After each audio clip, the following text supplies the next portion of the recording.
সাভারের আশুলিয়ায় অভিযান চালিয়ে 1,05,00,000 টাকা মূল্যের হিরোইন সহ একজন পেশাদার মাদক ব্যবসায়ীকে গ্রেপ্তার করেছে র্যাপিড অ্যাকশন ব্যাটালিয়ন র্যাব 4। বিস্তারিত দেখুন সাভার প্রতিনিধি অমিত সূত্রধরের প্রতিবেদনে।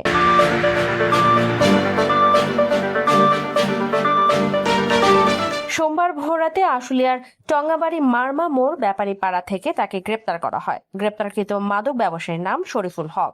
তিনি চাঁপাইনবাবগঞ্জ জেলার সদর থানার চরবাগডাঙ্গা ইউনিয়নের কাটাপাড়া গ্রামের আফান আলীর ছেলে। র্যাব 4 জানায়, ভোররাতে সেখানে গোপন সংবাদের ভিত্তিতে অভিযান পরিচালনা করে তাকে হাতে নাতে 1,05,00,000 টাকা মূল্যের হিরোইন সহ গ্রেপ্তার করা হয়।